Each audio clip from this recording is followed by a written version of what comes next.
సమ్మిళిత విలీన మమేకము అవిభాజ్యమా అనే పాఠాన్ని మనం నేర్చుకోబోతున్నాం.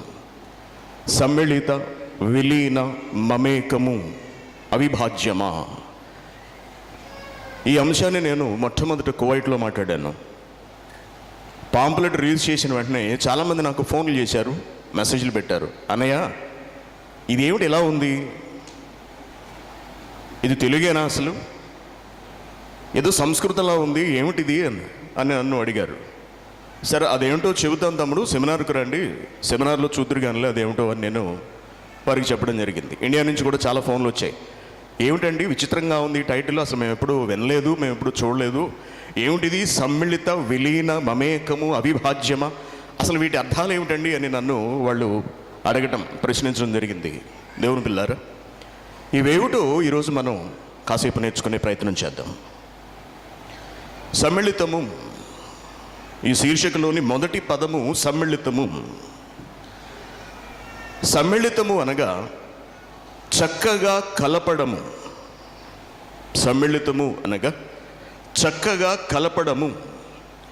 విలీనము అనగా కరిగినది. విలీనము అనగా ఒకదానిలో మరొకటి కరిగినది, అలాగే ఒకదానిలో మరొకటి దాగినది అని అర్థం వస్తుంది. ఇకపోతే మమేకము అనగా ఎంతో ప్రేమతో ఐక్యము కావడము, అన్యోన్యముగా ఉండటము అనే అర్థాలు కూడా వస్తాయి. మమేకము అనగా ఎంతో ప్రేమతో కలియడము, అలాగే అన్యోన్యముగా ఉండుట అనే అర్థాలు కూడా వస్తాయి. ఇకపోతే అవిభాజ్యమా అనగా విభజింప వీలు కాదా అని ప్రశ్నించటం. విభజింప వీలు కాదా, ఇది ఈ టైటిల్కు ఉన్నటువంటి అర్థములు. Okay, very good.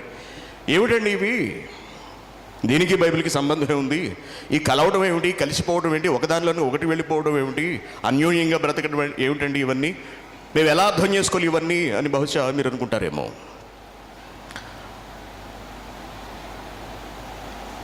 మనం వాడుతున్న అనేక వస్తువులలో చాలా వస్తువులు, ఆహార పదార్థాలు కావచ్చు, ఇతరములు కావచ్చు, ఒకదానిలో ఒకటి చక్కగా కలుస్తూ ఉంటాయి, అలాగే కలవనివి కూడా ఉంటాయి.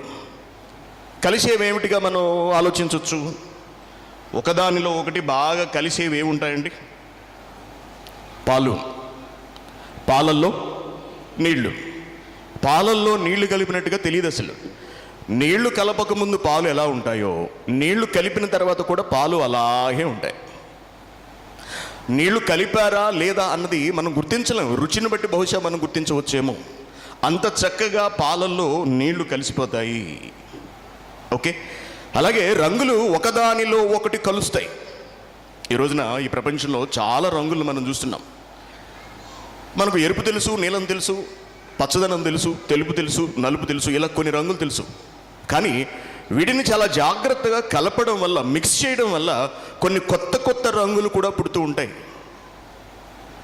అంటే రంగులు ఒకదానితో ఒకటి కలుస్తాయా? అవును, కలుస్తాయి, చాలా చక్కగా కలుస్తాయి అవి. అలాగే ఆహార పదార్థాల్లో కూడా ఒకదానితో ఒకటి చక్కగా కలుస్తూ ఉంటాయి. ఉదాహరణకు మనం కూరలు వండుతూ ఉంటాం. కూరలు వండేటప్పుడు చాలా రకాల పదార్థాలు వేస్తారు, ఇంగ్రీడియంట్స్ వేస్తారు. ఒక చేపల కూరను తీసుకున్నా, ఒక మటన్ తీసుకున్నా, వాటిలో చాలా పదార్థాలు అనగా ఉల్లిపాయలు వేస్తారు, పచ్చిమిరకాయలు వేస్తారు, అలాగే మాంసం వేస్తారు, ఉప్పు, కారం, ఏది కావలిస్తే కొత్తిమీర, కరివేపాకు, వీటన్నిటిని వేసి బాగా కలిపి ఉడికిస్తారు. అనగా అవి ఒకదానితో ఒకటి బాగా కలిసిపోతాయి. అలాగే కొన్ని కాంబినేషన్స్ కూడా ఉంటాయి, మనకు తెలుసు. బ్రదర్ నేను వచ్చిన వెంటనే నాకు తమ్ముడు మెసేజ్ పెట్టాడు, అన్న మీకోసం మటన్ గోంగూర, మటన్ ఇంకా ఏదో ఒక వెరైటీ, ఇవన్నీ చేశారు, మీరు తింటారు కదా అని నాకు మెసేజ్ పెట్టారు. మటన్ గోంగూర ఎందుకు వండారు? మటన్లో గోంగూర వేస్తే చాలా బాగుంటుంది, అది ఒక చక్కటి కాంబినేషన్, కలుస్తుంది, అది ఒకదానితో ఒకటి కలిసి ఒక కొత్త రుచిని తీసుకొస్తుంది. ఇలా అనేకములు కలిసేవి ఉన్నవి. అలాగే ఈడు జోడు కూడా కలవాలి అంటూ ఉంటారు. ఈడు జోడు కూడా కలుస్తాయి. పాపకు పెళ్లి సంబంధం చూస్తున్నాం అనుకోండి, తగిన వరుణ్ణి చూడండి అంటూ ఉంటారు. తగిన వరుణ్ణి తగిన వరుడు అంటే అమ్మాయి ఎత్తుకు తగిన, అమ్మాయి రంగుకు తగిన, అమ్మాయి అందమునకు తగిన, అమ్మాయి చదువుకు తగిన ఒక తగిన వ్యక్తిని, మంచి కుర్రాడిని చూడండి అని అడుగుతూ ఉంటారు. అంటే ఇద్దరి ఈడు జోడు కలవాలి, ఎటువంటి తారతమ్యం ఉండకూడదు. వాళ్ళిద్దరూ చూడడానికి మన భాషలో చిలక గోరింకల్లా ఉండాలి, అంత చక్కగా కలవాలి అని ఒక నానుడిగా మాట్లాడుతూ ఉంటారు అంతే.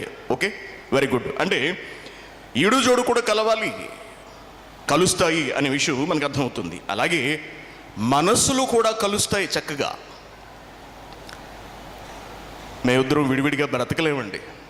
మా శరీరాలు వేరుగా ఉండొచ్చేమో కానీ మా ఇరువురి మనసులు కలిసిపోయాయండి.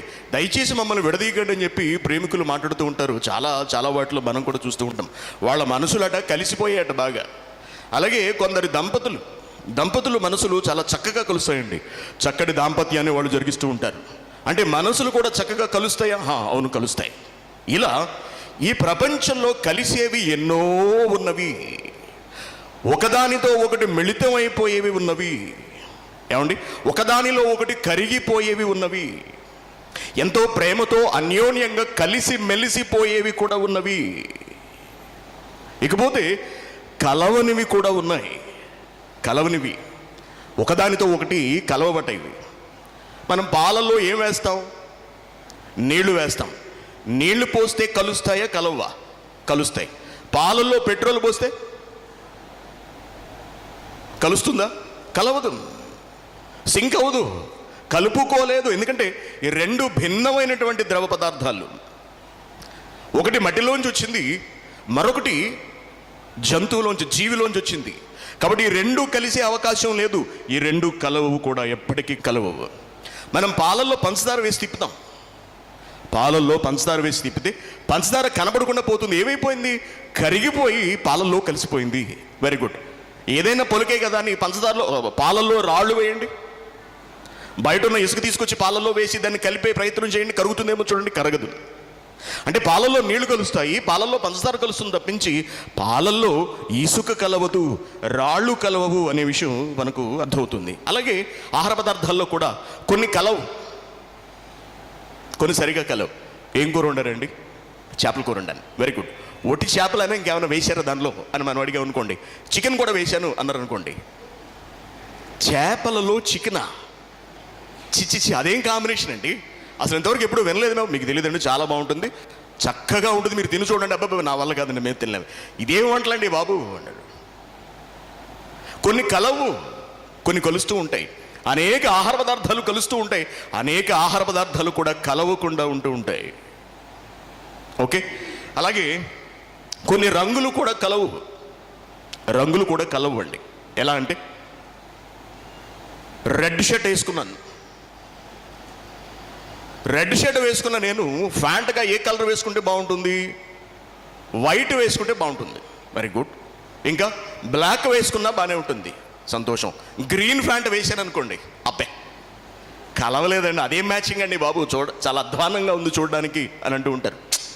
నప్పలేదండి, అసలు కలవలేదు, రంగులు కలవలేదు అంటుంటారు. అంటే రంగులు కలవాలా? ఎస్, రంగులు కలవాలి.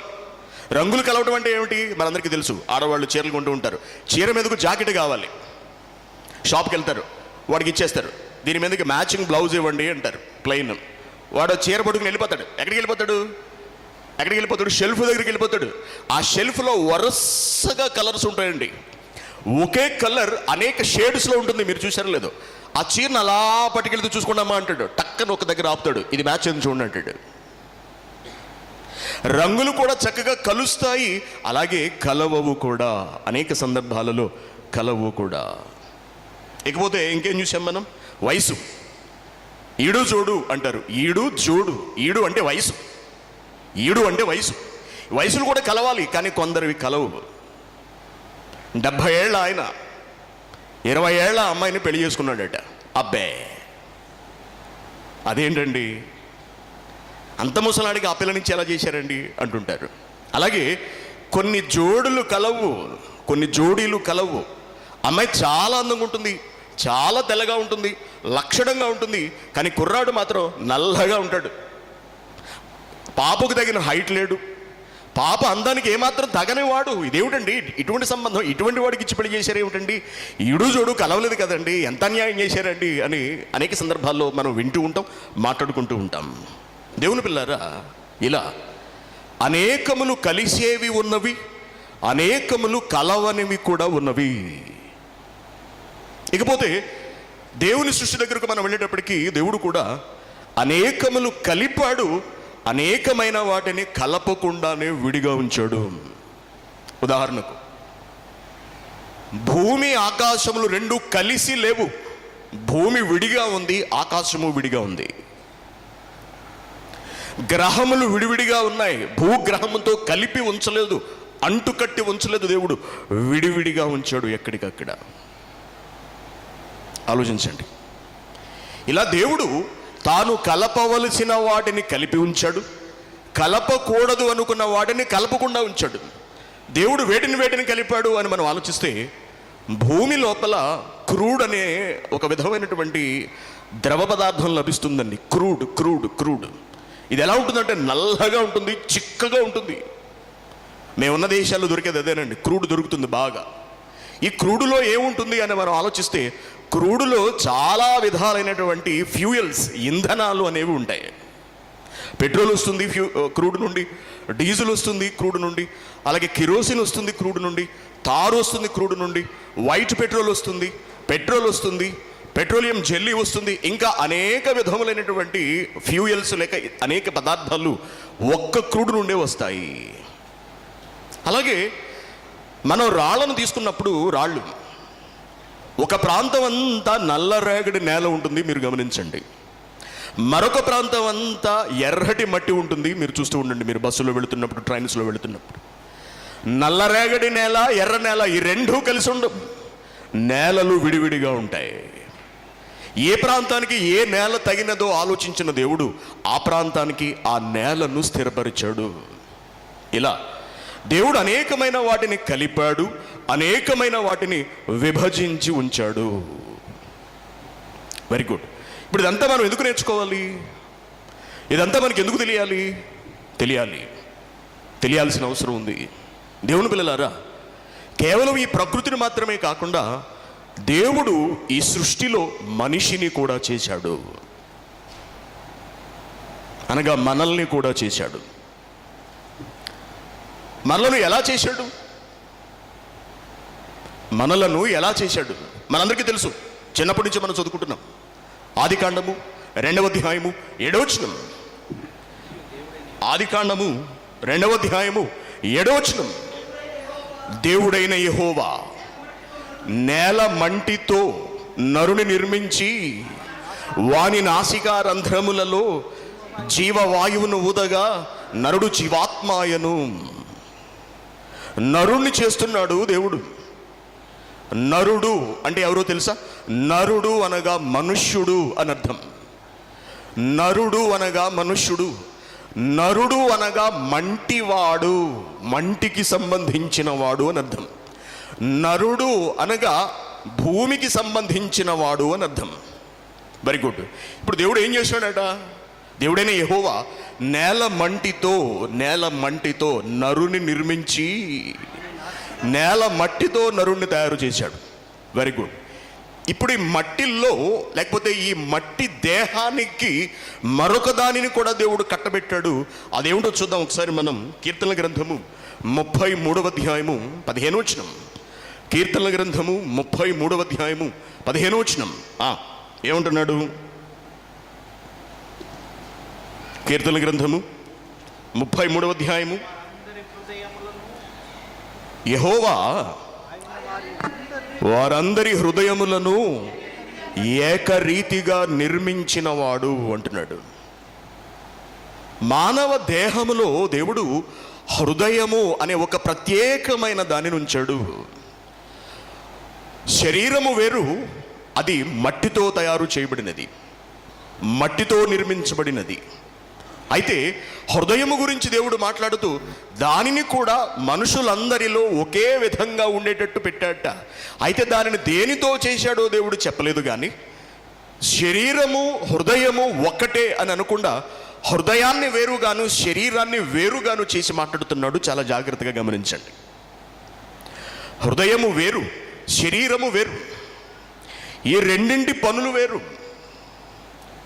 మానవ దేహము ఈ భూమి మీద ఒక మనిషి బ్రతకడానికి అనువుగా నిర్మించబడినది అనే సంగతి మనకు తెలుసు. మనం ఎక్కడి నుంచి నడుచుకుంటూ మరొక చోటుకు వెళ్ళాలి అంటే ఈ శరీరాన్ని మనం తీసుకువెళ్ళాలి అంటే దీనికి కాళ్ళు ఉండాలి. అందుకే శరీరంలో కాళ్ళను ఒక చక్కటి భాగంగా దేవుడు ఏర్పాటు చేశాడు. ఏదైనా పని చేయాలి అంటే చేతులు ఉండాలి. అందుకే శరీరం నుంచి ఈ చేతులను ఏర్పాటు చేశాడు దేవుడు. దేనైనా చూడాలంటే కళ్ళు ఉండాలి, కాబట్టి శరీరంలో కళ్ళు పెట్టాడు. Very good. ఇప్పుడు ఇవన్నీ ఉన్నాయి. దీనంతటిని పని చేయించే ఒక వ్యవస్థ కావాలి. ఎందుకంటే ఒక మనిషి నడుస్తున్నాడు అనుకోండి, ఎదురుగా ఏదైనా అడ్డొస్తే దాన్ని చూసి టక్కని ఆగగలగాలి. ఎదురుగా కనిపిస్తున్నది ఏమిటో గుర్తించగలగాలి. అది ప్రమాదకరమైనదో అది ప్రమాదకరము కానిదో అంచనా వేయగలగాలి. ఫర్ ఎగ్జాంపుల్, మనం నడుచుకుంటూ వెళుతున్నాం, ఎదురుగా పాము వచ్చింది, టక్కన ఆగిపోతాం. ఫస్ట్ అక్కడ మనం దాన్ని జాగ్రత్తగా పరిశీలిస్తాం. అది తాచుపామా లేక ఏదైనా వానపామా? అది తాచుపామా వానపామా? అబ్బాయి అది తాచుపాము కాదు, అది వానపామే అని మనం అనుకుని, మనము తెలుసుకుని, మనము గ్రహించి అడుగు ముందుకు వేస్తాం. దానివల్ల మనకి ఏ ప్రమాదం లేదు అని. ఈ గ్రహింపు, ఈ తెలివి ఎక్కడి నుంచి వస్తుంది? ఈ వివేకం ఎక్కడి నుంచి కలుగుతుంది? హృదయం నుండి కలుగుతుంది. దాన్ని మైండ్ అంటారు. Mind mind mind mind mind. ఈ హృదయం, ఈ మైండ్ మెదడును ఆధారం చేసుకుని పనిచేస్తూ ఉంటుంది. ఈ మైండ్ మెదడును ఆధారం చేసుకుని పనిచేస్తూ ఉంటుంది. మనిషి భూమి మీద ఎలా బ్రతకాలి, ఎలా మాట్లాడాలి, ఎలా ఆలోచించాలి, ఎలా కార్యాలు నెరవేర్చాలి, ఇవన్నీ కూడా హృదయం పైనే ఆధారపడి నడుస్తూ ఉంటాయి అని మనమందరం తెలుసుకోవాల్సిన అవసరం ఉంది. ఇలా నేల మంటితో దేవుడు నరుని నిర్మించి వానిలో హృదయాన్ని ఏర్పాటు చేసి చివరిగా వానిలోకి ఆత్మను ప్రవేశపెట్టాడు. అదే చెబుతాడు కొరింథీయులకు రాసిన పత్రిక, కొరింథీయులకు రాసిన మొదటి పత్రిక 2వ అధ్యాయం కదా. కొరింథీయులకు రాసిన మొదటి పత్రిక 2వ అధ్యాయము 11వ వచనం. కొరింథీయులకు రాసిన మొదటి పత్రిక 2వ అధ్యాయము 11వ వచనం. ఒక మనుష్యుని సంగతులు అతనిలో ఉన్న మనుష్య ఆత్మకే గాని అన్నాడు. చూడండి, ఒక మనుష్యుని సంగతులు అతనిలోనున్న మనుష్య ఆత్మకే గాని అంటే మనిషిలోకి దేవుడు ఆత్మను పంపించాడు. అనగా నరునిలోకి దేవుడు ఆత్మను పంపించాడు. ఈ ఆత్మ ఎక్కడిది? దేవునిలోని ఆత్మయే మానవులలోనికి పంపడం జరిగింది. మనందరికీ తెలుసు. అదే కదా చెబుతున్నాడు ఆది కాండము 2వ అధ్యాయము 7వ వచనం. ఆది కాండము 2వ అధ్యాయం 7వ వచనం ఏమంటున్నాడు అక్కడ? దేవుడైన యెహోవా నేల మంటితో నరుని నిర్మించి వాని నాసికారంధ్రములలోనికి జీవవాయువును ఊదాడు. ఆ జీవవాయువే మనుష్యుని ఆత్మ. అర్థమైంది కదా ఇంతవరకు చెప్పింది? Very good. ఇక్కడ మీరు చాలా జాగ్రత్తగా గమనించండి. దేవుడు నేల మంటితో అన్నాడు, అనగా మట్టితో చేసిన పదార్థాన్ని చెప్పాడు. దేవుడు అందరి హృదయములను ఏకరీతిగా నిర్మించిన వాడు అన్నాడు, అనగా హృదయాన్ని నిర్మించినట్టుగా చెప్పాడు. ఇప్పుడు మనిషి అనగా శరీరము, హృదయము మరియు ఆ మనిషిలో దేవుడుంచిన ఆత్మ, ఈ మూడు కలిస్తేనే మనిషి అవుతాడు. వాడినే దేవుడు నరుడు అని పిలిచాడు. ఓకే, ఈ మూడింటిని విడివిడిగా చేశాడు, మూడింటిని కలిపి ఒకే మనిషిగా ఒకే రూపముగా పిలుస్తున్నాడు. ఆ రూపమే నరుడు. Very good. ఇప్పుడు జాగ్రత్తగా ఆలోచించండి. నరుడు నరుడేనా? మనమందరం నరులమే కదా. మనము నరులమేనా లేక మరెవరిమైనానా? మనలను దేవుడు నరులే అంటున్నాడా లేక ఇంకా ఏదైనా గొప్ప పేరుతో తాను చేసిన ఆ రూపాన్ని ప్రస్తావిస్తున్నాడా అని మనం ఆలోచిస్తే ఒక అద్భుతమైన మాట దేవుడు అక్కడ మాట్లాడుతున్నాడు. ఇప్పుడు మళ్ళీ చాలా జాగ్రత్తగా చదవండి, ప్రతి ఒక్కళ్ళు చూడండి దాన్ని. మరలా చదివితే 2వ అధ్యాయం 7వ వచనం. దేవుడైన యెహోవా నేల మంటితో నరుని నిర్మించి వాని నాసికారంధ్రములలోనికి జీవాత్మను, జీవవాయువును అనగా మనుష్య ఆత్మను పంపించిన తర్వాత వాడి పేరు మారుస్తున్నాడు. ఆ పేరే జీవాత్మ. నరుడు కాస్త ఎవరయ్యాడట? జీవాత్మ అయ్యాట. అంటే నరుడు కాడా? దేవుడు నరుణ్ణి చేసి నరుడిని నరుడుగా చూడలేదా? దేవుడు నరునికి నరుని హోదానే ఇవ్వలేదా? నరుని స్థానాన్నే కట్టబెట్టలేదా? లేదు. నరుని స్థానానికి మించిన ఒక గొప్ప పోస్టును, ఒక గొప్ప పదవిని ఆయన ఇస్తున్నాడు. అదే జీవాత్మ. మీరు నరులు కాదు, మీరు జీవాత్మలు అంటున్నాడు. మరలా చదవండి.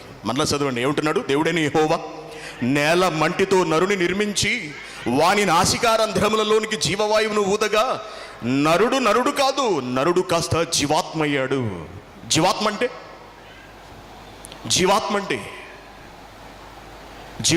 ఏమిటి? జీవింపచేసే ఆత్మ. జీవాత్మ అనగా జీవింపచేసే ఆత్మ. ఎవరిని జీవింపచేసే ఆత్మ?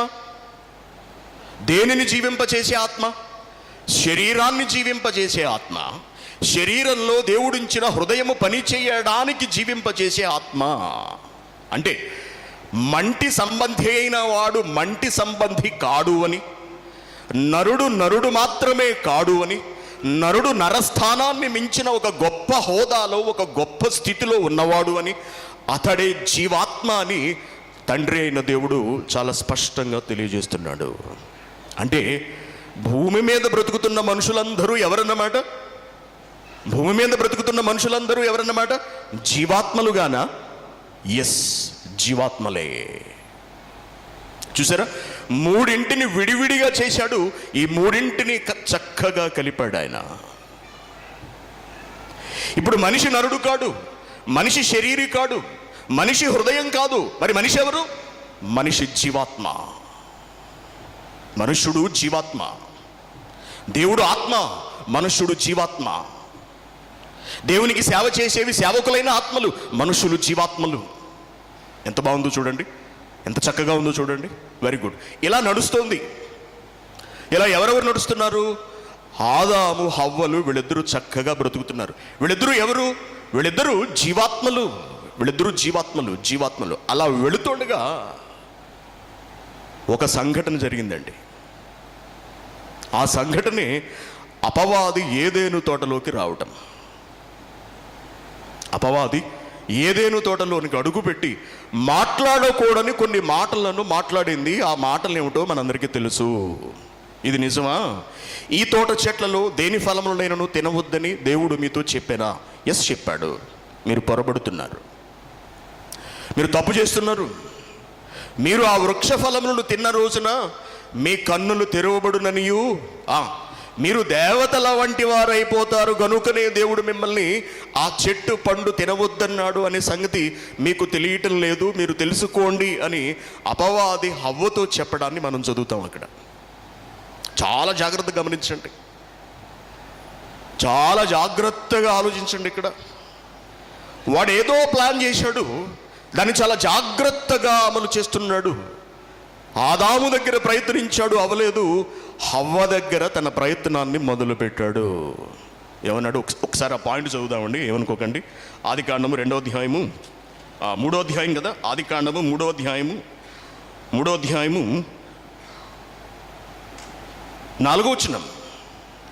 వచనం.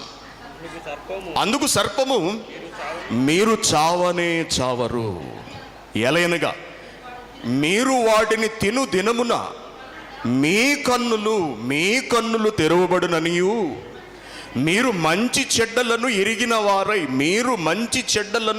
వారై దేవతల వలె ఉందురనియు దేవుడికి తెలుసు కాబట్టి మిమ్మల్ని ఆ వృక్ష ఫలాన్ని తినొద్దని ఖండితంగా చెప్పాడు. నువ్వు తిన్న రోజున నీ బ్రతుకు మారిపోతుంది, ఆలోచించుకో అని హవ్వకు వాడు బాగా ఎక్కించాడండి. ఎప్పుడైతే ఎక్కించాడో హవ్వ ఆలోచించడం మొదలుపెట్టింది. అవును కదా, మా జీవితమే మారిపోతుంది కదా, నేను మా ఆయన హ్యాపీగా బ్రతుకుతాం కదా, ఈ దేవుడు ఆజ్ఞలతో చచ్చిపోతున్నాము, అన్నీ తినమన్నాడు, ఇదొక్కటే తినొద్దన్నాడు, ఇదొక్కటి మాత్రం ఎందుకు తినకూడదు, మేము తింటాము, ఏం జరుగుతుందో చూద్దామని ఆలోచించి హవ్వ పండు తిన్నది ఆదాము చేత తినిపించింది. చాలా జాగ్రత్తగా ఆలోచించండి.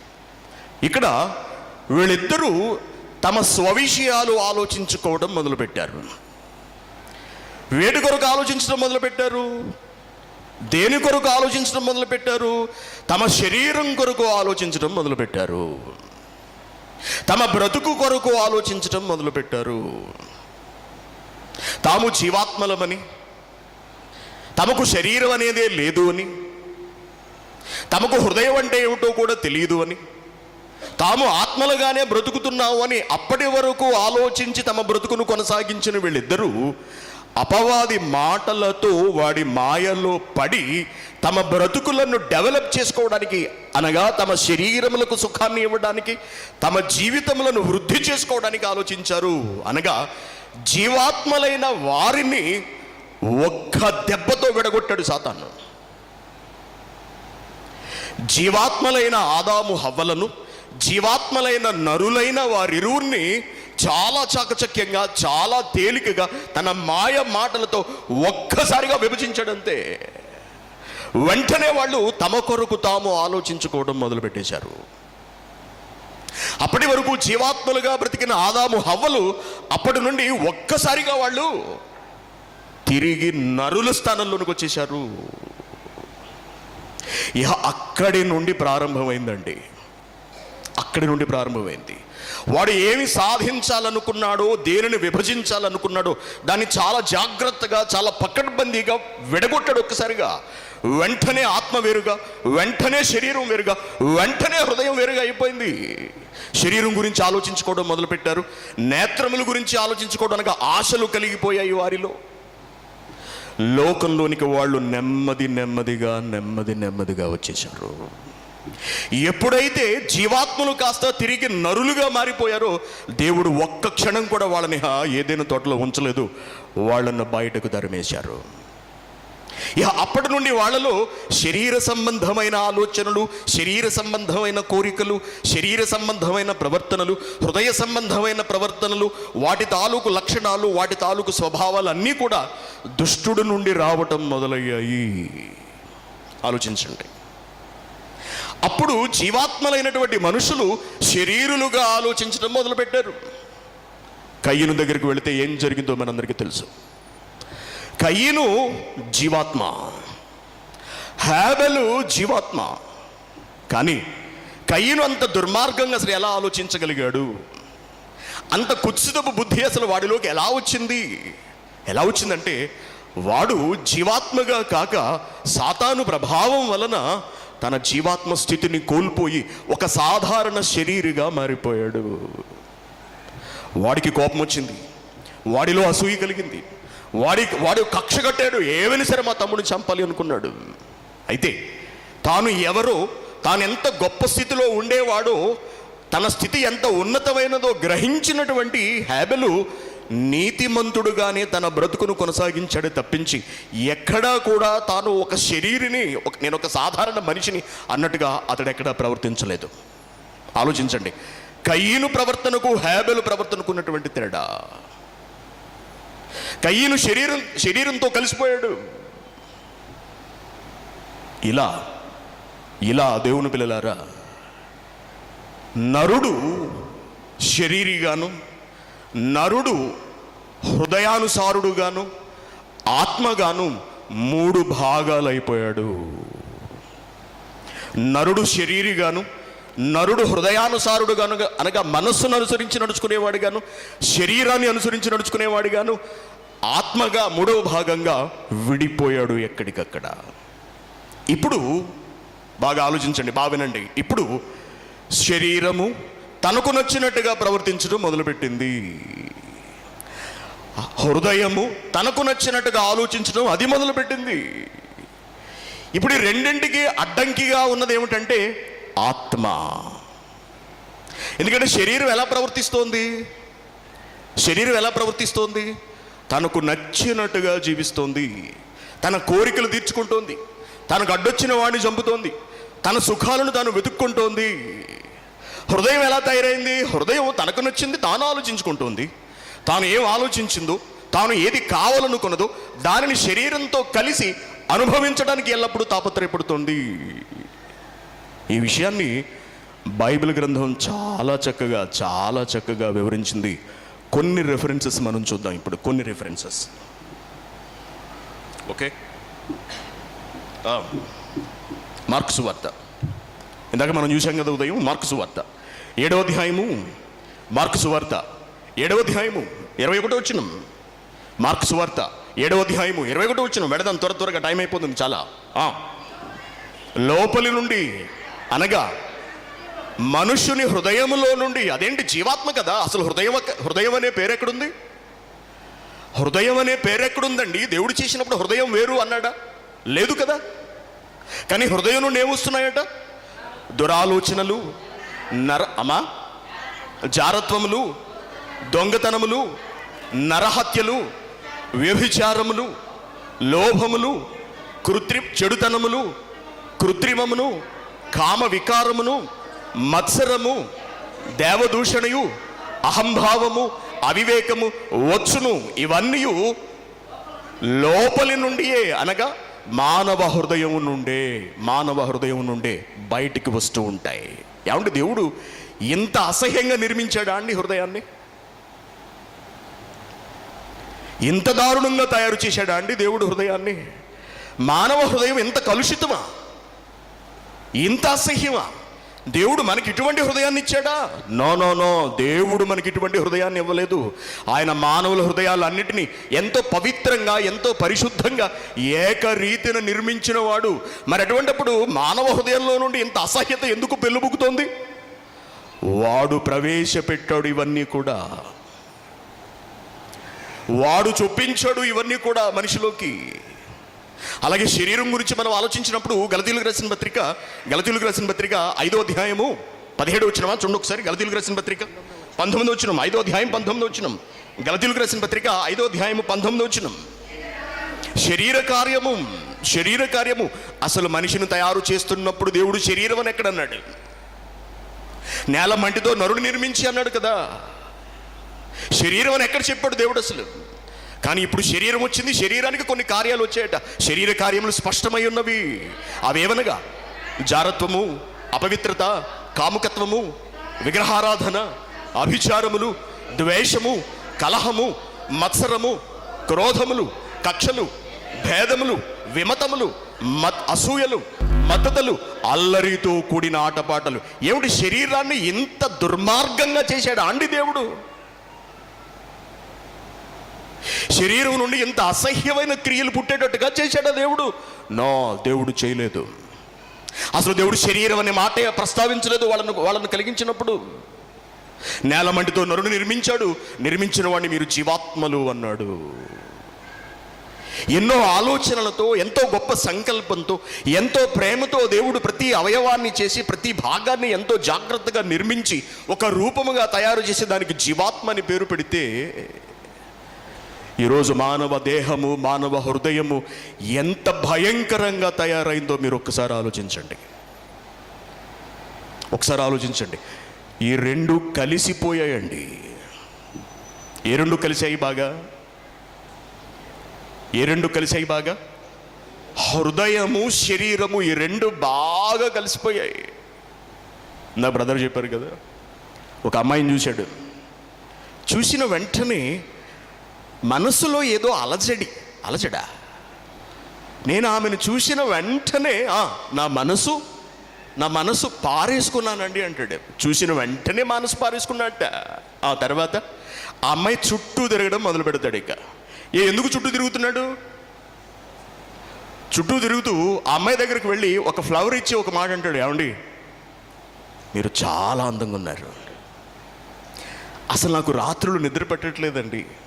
కళ్ళు మూసినా మీరే కనిపిస్తున్నారు, కళ్ళు తెరిచినా మీరే కనిపిస్తున్నారు. నేను మిమ్మల్ని ప్రేమిస్తున్నానండి, ఐ లవ్ యూ అని ఒక పువ్వు ఇస్తాడు. అంటే వాడి హృదయములో ఏ తలంపైతే కలిగిన ఆ తలంపును శరీరం ద్వారా నెరవేర్చుకోవడానికి వాడు తాపత్రయపడుతున్నాడు. ఆ అమ్మాయి శరీరాన్ని వాడు ఎక్కువగా ఇష్టపడుతున్నాడు. ఇష్టపడుతున్నది హృదయము. ఇష్టపడుతున్న ఆ శరీరాన్ని అనుభవించాలి, ఆ అమ్మాయిని అనుభవించాలి అని తాపత్రయపడుతున్నది ఏమిటో తెలుసా? శరీరము. స్పందిస్తున్నది హృదయము, ఎదురు చూస్తున్నది శరీరము. అంటే ఎంత బాగా కలిశాయి. ఈడు చూడు ఎంత చక్కగా కుదిరిందో చూసారా? ఎవరెవరికి? హృదయానికి శరీరానికి, హృదయానికి శరీరానికి. హృదయం ఏం కోరుకుంటే అది శరీరం అంటుంది నేనున్నాను కదా. జస్ట్ నువ్వు అలా అనుకో అంతే, నువ్వు అలా అనుకో అంతే. ఇక్కడికి వచ్చినప్పుడు మన సహోదరులు చెబుతున్నా, మీకు ఏమన్నా కావాలంటే జస్ట్ మాకు చెప్పండి, మిగిలినంతా మేము చూసుకుంటాం. మీకు ఏమన్నా కావాల్స్తే జస్ట్ మాకు ఒక కబురు ఇవ్వండి సరిపోతుంది అంటున్నారు. అంటే జస్ట్ కబురు ఇస్తే చాలా, మిగిలినంతా ఎవరు చూసుకుంటారు? వాళ్ళు చూసుకుంటారు. హృదయానికి ఏదైనా కొంచెం అలా నచ్చితే దాన్ని అంతటిని తీసుకొచ్చి చేతిలో పెట్టేది ఎవరు? శరీరం. హృదయానికి ఒక అనుభూతి కలిగింది, దానికి సుఖం కావాలనిపించింది, వెంటనే ఆచరణలోనికి ఏది దిగుతుంది? శరీరం దిగిపోతుంది. మీరు గమనించండి, శరీరం దిగిపోతుంది. ఉదాహరణకు ఒక సినిమా చూస్తున్నారు. ఆ సినిమాలో వాడి అభిమాన హీరోయిన్ డాన్స్ వేస్తుంది. వాడు ఆమెను చూస్తూ పరవశించిపోతున్నాడు. వాడు ఆమెను చూస్తూ, ఆమె శరీరాన్ని చూస్తూ, ఆమె డాన్స్ను చూస్తూ వాడు పరవశించిపోతూ వాడి శరీరానికి పని చెబుతున్నాడు. అంటే వాడి శరీరం అంతా ఉప్పొంగిపోతోంది ఆమెను చూస్తుంటే. ఆమె కావాలనిపిస్తోంది, ఆమెతో మాట్లాడాలనిపిస్తోంది, ఆమె దగ్గరకు వెళ్ళాలనిపిస్తోంది. అంటే హృదయం కోరుకుంటున్నది, శరీరం ఇవ్వడానికి సిద్ధపడిపోతోంది. అంటే ఈ రెండు ఎంత అద్భుతంగా కలిశాయో ఒక్కసారి మీరు ఆలోచించగలగాలి. అందుకే ఈ విషయాన్ని యేసుక్రీస్తు గారు మాట్లాడుతూ ఏమంటున్నారు? మత్తయి సువార్త కదా, మత్తయి సువార్త 12వ అధ్యాయము, మత్తయి సువార్త 12వ అధ్యాయము, మత్తయి సువార్త 12వ అధ్యాయము 34వ వచనం. సర్ప సంతానమా, మీరు చెడ్డవారై ఉండి ఎలాగు మంచి మాటలు పలకగలరు? అసలు మీరు హృదయము నిండియుండు దానిని బట్టి శరీరం ఆడుతుంది. హృదయము నిండియుండు దానిని బట్టి శరీరం పనిచేస్తుంది. నీ హృదయం ఏమి ఆలోచిస్తే దానికి శరీరం సై అంటుంది. సినిమాకి వెళ్ళాలనిపించింది, సినిమా చూడాలనిపించింది. సినిమా చూడాలి అంటే, సినిమా చూడాలనే ఆలోచన ఎవరికి కలిగింది? ఆశ ఎవరికి కలిగింది? హృదయానికి కలిగింది. ఇప్పుడు సినిమాను చూపించవలసిన పని ఎవరిది? శరీరానిది. శరీరం అనగా నేత్రం సినిమాను చూపిస్తుంది. ఆ నేత్రం ద్వారా వెళుతున్న సంకేతాలన్నింటినీ కూడా తీసుకుంటూ హృదయము ఆనందిస్తూ ఉంటుంది. అర్థమవుతుంది కదా మీకు? ఈ సమ్మిళితం మీకు అర్థమవుతుంది కదా? ఎలా కలుస్తుందో మీకు అర్థమవుతుంది కదా?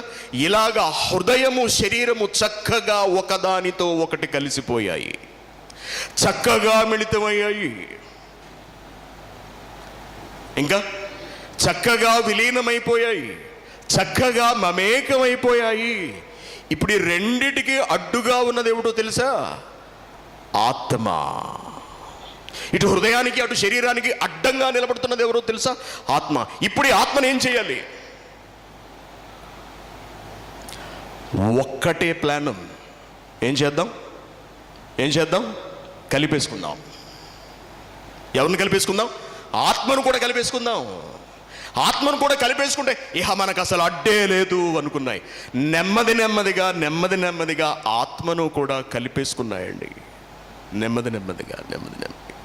అంతే. జీవాత్మ తానెవరో మర్చిపోయాడు. ఎందుకంటే ఆత్మ కూడా కలిసిపోయింది. ఇప్పుడు ఎవరితో కలిసిపోయింది? శరీరంతో కలిసిపోయింది, ఆత్మ హృదయంతో కలిసిపోయింది. అంతే. జీవాత్మ తాను జీవాత్మననే సంగతిని మర్చిపోయాడు. శరీరమే తాననుకోవడం మొదలుపెట్టాడు.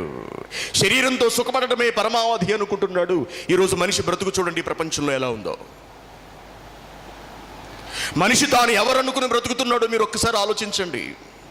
నేను మంచి ఉద్యోగం సంపాదించాలి, నేను ఎక్కువ డబ్బు సంపాదించాలి, నేను అందమైన అమ్మాయిని పెళ్లి చేసుకోవాలి, నేను కలెక్టర్ ఉద్యోగం చేయాలి, నేను పెద్ద ఇల్లు కట్టాలి, నేను పెద్ద బిజినెస్ చేయాలి, నేను ఆనందించాలి, నేను తినాలి, నేను త్రాగాలి, నేను సంతోషించాలి, ఇదే జీవితం అనుకుంటున్నాడు. ఎందుకు ఇలా మారిపోయాడు? ఆత్మ కూడా హృదయముతోనూ శరీరముతోనూ కలిసిపోయి ఈ మూడు కొమ్మక్కైపోయి ఈ లోకంలో సుఖపడటం, ఆనందించడం మొదలు పెట్టేశాయి. దాని ఫలితమే ఈరోజు ఈ మానవ బ్రతుకులు మన కళ్ళ ముందు కనపడుతున్నాయి. దేవుని పిల్లలారా, డబ్బు సంపాదన సందడిలో, ఆస్తులను సమకూర్చుకునే తాపత్రయంలో, సుఖాలను అనుభవించే క్రమంలో మనిషి తానెవరో పూర్తిగా మర్చిపోయాడు, తనను తాను పూర్తిగా విస్మరించేశాడు. దానికి ఉదాహరణే యేసుక్రీస్తు గారు చెప్పిన లూకా సువార్త 16వ అధ్యాయంలోని ధనవంతుడి సందర్భం మనందరికీ తెలుసు. ధనవంతుడి సందర్భం. ధనవంతుడు ఎవరండి? ధనవంతుడు ఎవరు? వాస్తవానికి ధనవంతుడు ఎవరు? వాస్తవానికి ధనవంతుడు ఎవరు? ధనవంతుడు జీవాత్మ. కానీ వాడు ఎలా మారిపోయాడు? ధనవంతుడిగా మారిపోయాడు. మరింత ధనాన్ని సంపాదించేవాడిగా మారిపోయాడు. సుఖపడటమే పరమావధి అనుకున్నాడు. ఇది ఎప్పటి నుంచి ప్రారంభమైంది? కయ్యను. అంతకు వెనక్కు వెళితే ఆదాము హవ్వల దగ్గర నుంచి మొదలైపోయింది. తాము సుఖపడాలి అనే ఆలోచన వాళ్ళకి ఎప్పుడైతే వచ్చిందో అప్పుడే విభజన స్టార్ట్ అయిపోయింది. అప్పుడే శరీరము హృదయం ఈ రెండు ఆత్మతో విడిపోయాయి ఒక్కసారిగా. వింటున్నారు కదా అందరూ శ్రద్ధగా? అర్థమవుతుందని చెబుతుంది మీ అందరికీ? అర్థమవుతున్నదా? చాలా కీలకమైన విషయం, చాలా ముఖ్యమైన విషయం ఇది. ఇది మన భక్తి జీవితాలకు. దీన్ని మనం అర్థం చేసుకున్నావా తిరిగి మన భవిష్యత్తు ఎలా ఉంటుందో మనకు అర్థమవుతుంది. దీన్ని మనం అర్థం చేసుకోలేకపోతున్నావా మన భవిష్యత్తు అంధకారం అనే సంగతి మీకు చివరికి వెళ్ళేటప్పటికి బోధపడుతుంది. దేవుని పిల్లలారా, ధనవంతుడు భయంకరుడిగా మారిపోయాడు. వాడికి డబ్బు పిచ్చి పట్టేసింది, వాడికి సుఖాల పిచ్చి పట్టేసింది. అంటే జీవాత్మ కాస్త ఎవరిగా మారిపోయాడు? జీవాత్మ కాస్త ఎవరిగా మారిపోయాడు? నరుడిగా మారిపోయాడు, ఒక మనిషిగా మారిపోయాడు. ఎప్పటి నుండో కయ్యను, అంతకు వెనక్కి పెడితే ఆదాము నుండే మొదలైంది. ఇలా వీళ్ళ ప్రవర్తనలు మారిపోయేటప్పటికి వీళ్ళను చాలా అద్భుతంగా నిర్వచిస్తున్నాడు దేవుడు. ఒక కీలకమైన వచనాన్ని చూద్దాం. అది చూసి మనం లూకా సువార్తకు వద్దాము. ఒక్కసారి ఆదికాండము 6వ అధ్యాయానికి వెడదాం మనం. ఆదికాండము 6వ అధ్యాయము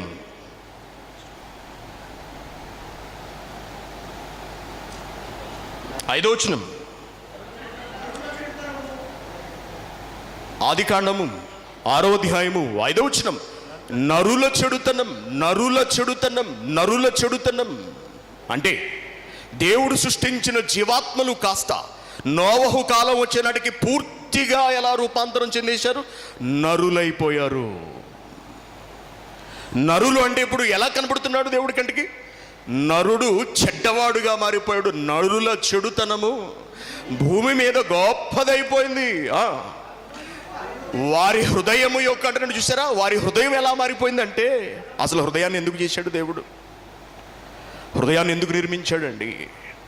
మనిషి తన జీవితాన్ని సాఫీగా కొనసాగించుకోవడానికి దేవుడు హృదయాన్ని నిర్మించాడు. ఆ హృదయంతో పరిపూర్ణంగా మనిషి తనను సేవిస్తాడు అని ఆశపడి ఎన్నో ఆలోచనతో తన మేధస్సునంతటినీ క్రోడీకరించి ఈ మనస్సును, ఈ హృదయాన్ని దేవుడు తయారు చేశాడు. ఈ మైండ్ అసలు ఈ మైండ్ ఎన్ని పనులు చేస్తుందో తెలుసా? మైండ్ ఎన్ని పనులు చేస్తుందో తెలుసా అండి? ఆశ్చర్యపోతూ ఉంటాం మైండ్ చేసే పనులు మనం చూస్తే. డ్రైవింగ్ చేస్తున్నాం మనం. డ్రైవింగ్ చేతులు స్టీరింగ్ మీద ఉంటాయి, స్టీరింగ్ మనం తిప్పుతూ ఉంటాం. 2 కాళ్ళు పెడల్స్ మీద ఉంటాయి. Very good. కారు డ్రైవ్ చేస్తూ ఉంటాం. కళ్ళు చూస్తూ ఉంటాయి. ఈలో ఫోన్ వస్తుంది, ఫోన్ మాట్లాడుతూ ఉంటాం మనం. ఫోన్ మాట్లాడుతున్నాం, డ్రైవ్ చేస్తున్నాం, కాళ్ళు కదులుతున్నాయి, చేతులు కదులుతున్నాయి. అలా 1 గంట సేపు మనం డ్రైవింగ్ చేసుకుంటూ వచ్చాం. ఇంచుమించు ఒక 50 కిలోమీటర్లు వచ్చేసాం. తర్వాత ఫోన్ కట్ అయింది. అప్పుడు చూసేటప్పటికి అరే 50 కిలోమీటర్లు వచ్చేసానా, నేను ఇంత దూరం డ్రైవ్ చేసేసానా, వెరీ గుడ్, టైం అయిపోయింది, టైం బాగా కవర్ అయింది అని అనుకుంటూ ఉంటాం మనం. అంటే నీ చేతులు పని చేయాలి అంటే ఫస్ట్ నీ మైండ్ పనిచేస్తూ ఉండాలి. నీ కాళ్ళు పని చేయాలి అంటే నీ మైండ్ పనిచేస్తూ ఉండాలి. ఎదురుగా వాహనం వస్తుంది, దాన్ని తప్పించాలి. ఒక పక్కన మనం ఫోన్లో మాట్లాడుతూ ఉంటాం, వాడికి సమాధానం చెబుతూ ఉంటాం, మరొక పక్కన డ్రైవ్ చేస్తూ ఉంటాం, అడ్డంగా వస్తున్న వాటి అన్నిటిని తప్పించుకుంటూ వెళుతూ ఉంటాం. ఒక్కొక్కసారి స్పీడ్గా వెళుతూ ఉంటాం, ఒక్కొక్కసారి స్లోగా వెళుతూ ఉంటాం. మొత్తానికి మనల్ని మనం తీసుకెళ్తూ ఉంటాం, వాహనాన్ని డ్రైవ్ చేస్తూ ఉంటాం. ఇదంతా దేనివల్ల జరుగుతుందో తెలుసా? హృదయానికి ఉన్నటువంటి మేధస్సు, తెలివితేటల వల్ల. అర్థమవుతుంది కదా మీకు? హృదయం అంత గొప్పది. ఇకపోతే మన శరీరంలో ఉన్న ప్రతి అవయవాన్ని సమన్వయపరుచుకుని అన్నిటినీ సక్రమంగా పనిచేయడానికి దోహదపడేది ఏదో తెలుసా? మైండ్ మైండ్ మైండ్ హృదయం హృదయం హృదయం అంత విశిష్టమైనది అది. ఒకేసారి అనేక ఆలోచనలు మనం చేయగలం, ఒకేసారి అనేక పనులు చేయగలం. ఇంత సామర్థ్యం కలిగినదే హృదయం అయితే, ఆ హృదయాన్ని మానవ దేహంలో దేవుడు ఉంచి తనను మహిమపరచడానికి, తనను ఘనపరచడానికి వినియోగించాలని ఆయన కోరుకుంటే, మనుషుల హృదయాలోచనలు ఎంత ఘోరంగా తయారయ్యేట. వారి హృదయాలోచన బాల్యము నుండి చెడ్డదైపోయింది అంటున్నాడు దేవుడు. బాల్యము నుండి చెడ్డది. తర్వాత ఏమంటున్నాడు? వారి హృదయము యొక్క తలంపులలోని ఊహ అంతయు ఎల్లప్పుడూ కేవలం చెడ్డది, ఎల్లప్పుడూ కేవలం చెడ్డది. మన ఆలోచనలు చూసారు ఎలా ఉంటాయో? ఇంత అసహ్యమైన ఆలోచనలు ఏమిటండి మనకు? ఇంత దారుణం ఏమిటండి? ఇంత ఘోరం ఏమిటండి? ఎందుకండి మనం ఎలా అయిపోతున్నాం? రోజు రోజుకి పేపర్లు చూడండి, ఎన్ని అక్రమాలు కనిపిస్తాయి, ఎన్ని హత్యలు కనిపిస్తాయి, ఎన్ని దోపిడీలు కనిపిస్తాయి, ఎన్ని మానభంగాలు కనపడుతున్నాయి నేటి ప్రపంచంలో. ఉదయం లేచిన మొదలుకొని రాత్రి పడుకునేంత వరకు మనిషి జీవితం అంతా పాపంతోనే నిండిపోతుంది. మీరు ఆలోచించండి, కారణం ఏమిటి? హృదయము, శరీరము మరియు ఆత్మ కూడా కుమ్మక్కైపోయి బాగా సమ్మిళితమై ఒకదానిలో ఒకటి విలీనమై ఒకదానితో ఒకటి మమేకమై తమ ఇష్టానుసారంగా బ్రతుకుతూ సుఖపడుతూ ఆనందిస్తూ, ఇలా ఆనందించటమే, ఇలా సుఖపడటమే జన్మ పరమార్థం అన్నట్టుగా తయారైపోయాయి. మనిషి తాను ఎవరో మర్చిపోయాడు, తాను ఎక్కడి నుంచి వచ్చాడో మర్చిపోయాడు, తన గమ్యం ఏమిటో తెలుసుకోలేకపోయాడు. మనిషి చతికిలబడ్డాడు, తన బ్రతుకును సర్వనాశనం చేసుకుంటున్నాడు. ఇలా మానవ జీవితం అంతా శరీర కోరికలు తీర్చుకోవడంతోనే సరిపోతోంది. పాపాలకు నిలయం అయిపోయింది ఈ మానవ దేహం. కొలసీలకు రాసిన పత్రికలు ఏం చెబుతున్నాడు? కొలసీలకు రాసిన పత్రిక 3వ అధ్యాయము 5వ వచనం. కొలసీలకు రాసిన పత్రిక 3వ అధ్యాయము 5వ వచనం. కావున భూమి మీదనున్న మీ అవయవములను, అనగా మన అవయవాలు ఏమిటట? జారత్వం మన అవయవమా? అపవిత్రత మన అవయవమా? అదేంటి? చెయ్యి మన అవయవంగా, కన్ను మన అవయవంగా, కాలు మన అవయవం కదా. జారత్వం అవయవం ఎలా అయిపోయింది? మారిపోయింది మొత్తం. శరీరపు తీరు మారిపోయింది. పాపము చేయడానికే అవయవాలు ఉన్నట్టుగా, సుఖపడడానికే అవయవాలు ఉన్నట్టుగా వ్యవహరిస్తున్నాడు నేడు మనిషి. అందుకే ఉంటున్నాడు, జారత్వమును, అపవిత్రతను, కామాతురతను, దురాశను, విగ్రహారాధన అయిన ధనాపేక్షను చంపండి అంటున్నాడు. అంటే మన అవయవాలు ఎలా మారిపోయాయో చూడండి. మన మెదడు నుండా ఒక్కటే ఆలోచన ఎప్పుడు చూసినా ఏమిటది? డబ్బు ఎలా సంపాదించాలి. విగ్రహారాధన అయిన ధనాపేక్ష. ధనమే దేవుడు, ధనమే పూజిస్తున్నాం మనం. ధనం సంపాదించడం కొరకే బ్రతుకుతోంది ఈ ప్రపంచం అంతా. ఎంత పెద్ద చదువులైనా, ఎన్ని వ్యాపారాలైనా, ఎన్ని దుర్మార్గాలైనా దేని కొరకు చెప్పండి? కేవలం డబ్బు సంపాదించడం కొరకే. రోమిలకు రాసిన పత్రిక 6వ అధ్యాయము 12వ వచనం. రోమిలకు రాసిన పత్రిక 6వ అధ్యాయము 12వ వచనం.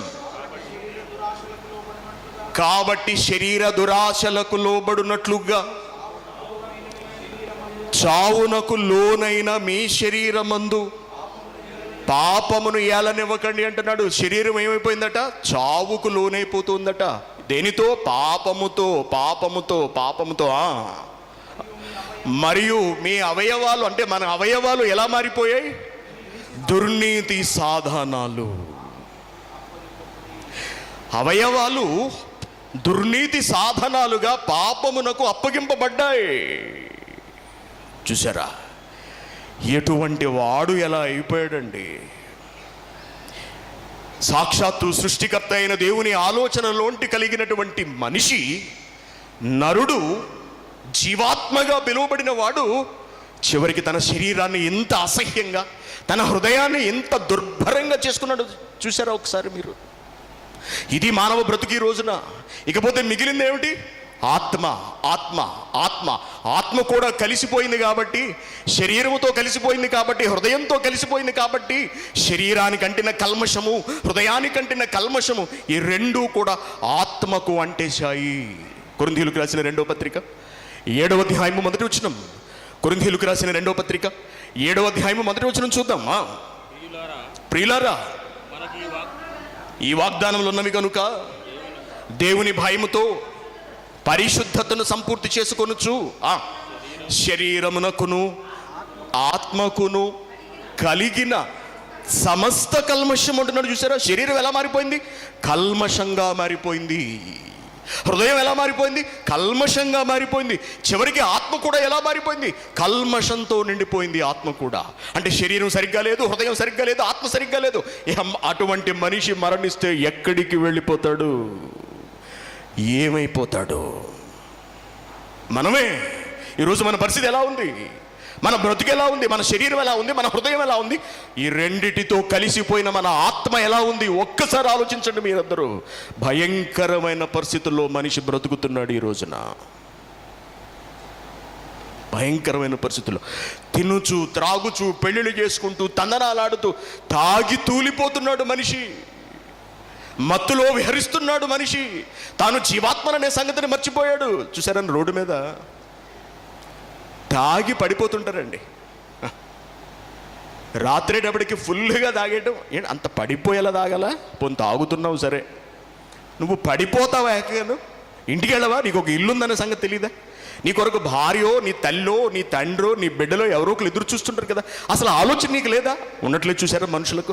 తాగి డ్రైనేజీలో పడిపోతాడు వీడు ఎక్కడున్నాడని వెతుక్కుంటూ వెళ్ళాలి. మళ్ళీ బ్యాటరీ లైట్లు, తాళ్ళు ఇవన్నీ పట్టుకుని. మా ఊళ్ళో ఒక ఆయన ఉన్నాడండి. ప్రతిరోజు 11 గంటల తర్వాత ఆ వ్యక్తిని మోసుకొచ్చి ఇంట్లో పడుకోబెడతారు. ప్రతిరోజు 11 గంటల తర్వాత. అంటే ప్రతిరోజు తాగి ఎక్కడో చోట పడిపోతాడు. అతడు ఏం చేస్తాడో తెలుసా? చెప్పంటారా? సంఘ పెద్ద. ఆహా, సంఘ పెద్ద ప్రతిరోజు తాగి డ్రైనేజీలో పడిపోతుంటాడు. బిడ్డలు మోసుకెళ్ళి స్నానం చేయించి మంచం మీద పడుకోబెడతారు. మళ్ళీ తెల్లవారి ఎవడో నోరెత్తి ఇంట్లో అడగడానికి వీల్లేదు. తోలు తీసేస్తాడు ఒక్కొక్కడిని. ఏంటి నాన్న నువ్వు చేస్తున్న పని అని ఆడపిల్లలు అడగడానికి వీల్లేదు. ఏమిటి నువ్వు చేస్తున్న పని డాడీ అని చెప్పి మగ బిడ్డలు కూడా అడగడానికి వీల్లేదు. మొక్కల కింద నరికేస్తాడు. అంత పవర్ఫుల్ ఇంట్లో నేను తాగుతాను, నా ఇష్టం అంటాడు. మీ సొమ్మేమని ఇస్తున్నారా? నా డబ్బులే కదా నేను వాడుకుంటున్నాను, నా డబ్బుతోనే తాగుతున్నాను నేను అంటూ ఉంటాడు అతడు. దేవుని పిల్లలారా, ఈరోజు మనుషులు ఎలా తయారయ్యారండి? మేము మా ఇష్టం, మాకు నచ్చినట్టు తిరుగుతాం, మాకు నచ్చినట్టుగా ఉంటాం, మా ఇష్టం. అడగడానికి మీరెవరు? మీకే హక్కు ఉంది. మేము పెద్దవాళ్ళు అయ్యాం. ఆడపిల్లలు చూసారా? ఎవరన్నా ప్రేమించారనుకోండి, అమ్మ ఎందుకే అని తల్లి మాట్లాడినా, ఎందుకమ్మా నీకు దుస్థితి దేనికి? చక్కటి సంబంధం చూసి మేము పెళ్లి చేస్తామని తండ్రి అన్నా కూడా, డాడీ నేను ఇప్పుడు పెద్దదాన్ని అయ్యాను, నాకేం కావాలో నాకు తెలుసు, నా జీవితాన్ని ఎలా మలుచుకోవాలో నాకు తెలుసు, నాకు అన్ని విషయాలు తెలుసు, నా సంగతి నేను చూసుకోగలను, నా ఇష్టం, అంతా మన ఇష్టం. ఇప్పుడు అంత మనిష్టం, అంత మనిష్టం. ఇటువంటి ఆలోచనలతో, ఇటువంటి ప్రవర్తనలతో మనిషి తాగి తందనాలాడుతూ తూలుతుండగా కాలర్ పట్టుకున్నాడండి. కాలర్ పట్టుకుని లాగి దవడ మీద కొట్టాడు. ఏంట్రా నువ్వు చేస్తున్న పని? ఏమిటి నీ బ్రతుకు? ఏమిటి ఈ తాగి తందనాలాడ్డలు? ఏమిటి ధన సంపాదనలు? నువ్వెవరో తెలుసా? నువ్వెవరివో తెలుసా? అసలు నువ్వెక్కడి నుంచి వచ్చావో తెలుసా? నీ గతం ఏమిటో తెలుసా? నీ స్థానం ఏమిటో తెలుసా? నీ స్థాయి ఏమిటో తెలుసా? నువ్వు మనిషివా పశువా? లాగి కొట్టి నువ్వెవడో చెబుతాను విను. నువ్వు ఆత్మవు అనే విషయాన్ని బయట పెట్టిన మొట్టమొదటి వ్యక్తి ఈ ప్రపంచంలో, మొట్టమొదటి మహాశక్తివంతుడు యేసుక్రీస్తు గారు. ఆయన వచ్చాడు 2000 ఏళ్ల క్రితం. ఆయన వచ్చి ఒక కీలకమైన విషయాన్ని బయటపెట్టాడు. చూడండి, యోహాను సువార్త 6వ అధ్యాయము 63వ వచనం. యోహాను సువార్త 6వ అధ్యాయము 63వ వచనం. పళ్ళు రాలగొట్టాడు ఒక్కసారిగా. దవడ పగిలిపోయింది ఒక్కసారిగా మనిషికి. ఏమిటి నీ బ్రతుకు, ఏమిటి నీ వేషాలు, ఏమిటి నీ జీవితం, అసలు నువ్వెవరో తెలుసా? నువ్వెవరో తెలుసా? నువ్వు తాగి తందనాలు ఆడవలసిన వాడువు కాదు, నీ ఇష్టానుసారంగా బ్రతకవలసిన వాడువు కాదు, ధనార్జనలో మునిగిపోవలసిన వాడువు కావు. నువ్వు ఆత్మవురా పిచ్చివాడా, నీకు అర్థం కావట్లేదు అని ప్రపంచంకు తెలియని, ప్రపంచం విస్మరించిన, ప్రపంచం పట్టించుకొని ఒక విలువైన సంగతిని బయటపెట్టిన మహానుభావుడే మన ప్రభువైన యేసుక్రీస్తు గారు. ఏమంటున్నారు ఆయన? ఆత్మయే జీవింప చేయుచున్నది, ఆత్మయే జీవింప చేయుచున్నది. నీ శరీరం ఎందుకు పనికిరానిదిరా? నువ్వేమిటి శరీరం కొరకు ప్రాకులాడుతున్నావు? నువ్వేమిటి శరీర సుఖాల కొరకు వెంపర్లాడుతున్నావు? నువ్వు ఆత్మవు, నీకు తెలుసా? అదేమిటి మనం? నువ్వెవరో నీకు తెలుసా? నువ్వెవరివి అని ప్రశ్నిస్తే మనం ఏ సమాధానం చెబుతామండి? నేనెవరిని ఏమిటి అంటాను మనం. నువ్వెవరివి అని ప్రశ్నిస్తే నేనెవరినంటే నేనే అంటాం. నేనే. నో, మనము కాదు.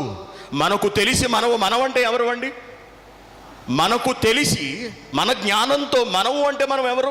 మనం అనగా ఈ శరీరం అని మనం అనుకుంటున్నాం. మనం అనగా ఈ హృదయంతో కలిసిన ఈ పూర్తి స్వరూపం అని మనం అనుకుంటున్నాం. కాదండి, మనము ఆత్మలము. మనము ఆత్మలం అనే సంగతిని ఈ ప్రపంచానికి పరిచయం చేశారు యేసుక్రీస్తు గారు చాలా బలంగా. ఆయన తన సువార్త ప్రకటనలో ఆయన వెలువరించిన మొట్టమొదటి పదం ఏమిటో తెలుసా అండి? క్రీస్తు నోట నుండి వెలువడిన మొట్టమొదటి పదం ఆత్మ. ఆత్మ ఏమిటి? మనుషుల దగ్గరకు వచ్చి ఆత్మయే, ఆత్మానుసారముగా, ఆత్మ విషయమై అని మాట్లాడుతుంటే మనుషులమైన మాతో ఆత్మ గురించి మాట్లాడుతున్నాడేంటి ఈయన? ఆత్మ అంటే ఏమిటి? అదెక్కడుంది? ఆత్మ ఉందా మనలో ఆత్మ ఉన్నదా? నాకు ఇంచుమించుగా 29 సంవత్సరాలండి. అప్పుడు 29 సంవత్సరాలు అప్పుడు నేను ఒక షాపులో కూర్చుని సింహగర్జన చదువుతున్నాను. అప్పుడు నాకు కొత్త క్రైస్తవ్యం.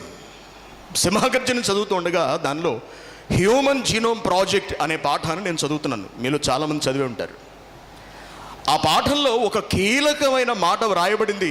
నా జీవితంలో అదే మొట్టమొదటిసారిగా నేను ఆ మాటను చదివి ఒక్కసారిగానండి అసలు షాక్ అయిపోయినమాట. గట్టిగా అంటే అంతవరకు తెలియని ఒక విషయం ఏదో తెలిసింది నాకు. అదేమిటంటే ఆత్మయే జీవింప చేయుచున్నది, శరీరము కేవలము నిష్ప్రయోజనము. అంటే నాలో ఆత్మ ఉందా? నాలో ఆత్మ ఉన్నదనే సంగతి ఆ రోజు వరకు నాకు తెలియదు. ఆత్మ వల్లనే నేను బ్రతుకుతున్నాననే విషయం నాకు తెలియదు అసలు. అంత అజ్ఞానపూరితమైన బ్రతుకన్నమాట. ఆలోచించండి. ఇప్పుడు ప్రపంచం ఎలా ఉంది? ప్రపంచంలోని ఈ మనుషులందరికీ కూడా తామెవరో తెలియదు అసలు. తాము ఎక్కడి నుంచి వచ్చామో తెలియదు, తాము ఎలా తయారు చేయబడ్డామో తెలియదు, తమ శరీరం అంటే ఏమిటో తెలియదు, హృదయం అంటే ఏమిటో తెలియదు, ఈ రెండింటిని నడిపించేది ఆత్మ అనే సంగతి తెలియదు. దేవుని పిల్లలారా, ఏ జీవాత్మనైతే అపవాది 3 ముక్కలు చేసిందో తిరిగి ఆ జీవాత్మను తన యథాస్థానానికి తీసుకురావడానికి ఈ లోకంలోనికి వచ్చి మహాజ్ఞానాన్ని బోధించిన మహనీయుడే మన యేసుక్రీస్తు గారు, మన ప్రభు. ఆత్మజ్ఞానమును నేర్పించడానికి వచ్చాడు. చక్కగా కలిసిపోయి ఒకదానిలో ఒకటి మిళితమైపోయి, ఒకదానిలో ఒకటి మమేకమైపోయిన శరీరము, హృదయము, ఆత్మలను విభజించడానికి ఈ లోకంలోకి వచ్చాడు. ఆత్మను ఆత్మగా చూపించాడు, శరీరాన్ని శరీరంగా చూపించాడు, హృదయాన్ని హృదయంగా చూపించాడు ఆయన. ఆలోచించండి. అందుకే ఆత్మయే జీవింప చేయుచున్నది, శరీరము కేవలము నిష్ప్రయోజనం. ఈ సంగతి బయటపెట్టాడు. దేవుని పిల్లలారా, ఇప్పుడు జాగ్రత్తగా ఆలోచించండి. మనము ఈ శరీరంలో ఉన్నాము. మనము అంటే ఎవరు? ఆత్మలము. ఆత్మలమైన మనము జీవాత్మలుగానే బ్రతుకుతున్నామా, లేక శరీరులుగానే బ్రతుకుచున్నామా? మనం జీవాత్మలుగా జీవిస్తున్నామా, లేక శరీరానుసారముగా శరీర సంబంధమైన మనస్సును అనుసరించి నడుచుకుంటున్న వాళ్ళముగా బ్రతుకుతున్నామా? ఎలా ఉంది మన జీవితం? ఆత్మ, శరీరము, హృదయము కలిసిపోయి బ్రతుకుతున్నామా, లేక ఆత్మను విభజించి, శరీరాన్ని విభజించి, హృదయాన్ని విభజించి, ఆత్మతో శరీరాన్ని నియంత్రిస్తూ జీవాత్మలుగా మనం జీవిస్తున్నామా? ఎలా ఉంది మన బ్రతుకు? ఎలా ఉన్నది మన జీవితం? సమ్మిళిత, విలీన, మమేకము అనగా బాగా కలిసిపోయినది విభజింప తగదా? మనం విభజించలేమా? ఆత్మ నుండి శరీరాన్ని పక్కకు తీయలేమా? ఆత్మ నుండి హృదయాన్ని పక్కకు తీయలేమా? ఈ రెండింటిపై ఆత్మకు ఆధిపత్యాన్ని మనం ఇవ్వలేమా? ఇవ్వడానికే యేసుక్రీస్తు వచ్చారు. మనం ఆత్మలమని జ్ఞాపకం చేయడానికి ఆయన వచ్చారు. మన పూర్వస్థితిని మనకు కట్టబెట్టడానికి ఆయన వచ్చారు. ఆయన వచ్చి శరీరపు ఆ ఉక్కి పిడికిల నుండి, హృదయపు మాయ నుండి మనల్ని విడిపించి, బాప్తిస్మం ద్వారా మనలను సంరక్షించి, జీవాత్మలుగా మనలను తిరిగి పునర్నిర్మించిన తర్వాత, పునర్జీవింప చేసిన తర్వాత కూడా మనం ఎవరిలా బ్రతుకుతున్నాం? ఎవరిలా జీవిస్తున్నాం? ఆలోచించండి. ఆత్మలుగా, జీవాత్మలుగా ఆ స్థాయిలో మన బ్రతుకు, మన జీవనం ఉన్నదా, లేక శరీరులుగానే, నరులుగానే మనం బ్రతుకుతున్నామా? దేవుడు మనల్ని ఏమని పిలవాలి? దేవుడు మనల్ని ఏమని ప్రస్తావించాలి? మన ప్రవర్తన ఎలా ఉన్నది? మన నడవడిక ఎలా ఉన్నది? మన హృదయపు ఆలోచన ఎలా ఉన్నది? ఈ రోజున బాప్తిస్మం తీసుకున్న ఏళ్ల తర్వాత, సంఘంలో బ్రతుకుతున్న ఏళ్ల తర్వాత మన జీవన విధానం ఎలా ఉన్నది? నేటి యువతరం ఎలా ఉన్నది? ఆలోచించండి ఒకసారి. భయంకరమైన జీవితాలు. బాప్తిస్మం తీసుకున్న తర్వాత కూడా, సంఘంలో ఉండి కూడా అసహ్యమైన బ్రతుకులు, లోక సంబంధమైన ఆలోచనలు, శరీర సంబంధమైన మనస్సులు. రోమీలకు రాసిన పత్రిక ఒకసారి చూద్దాం. మన రోమీలకు రాసిన పత్రిక 8వ అధ్యాయము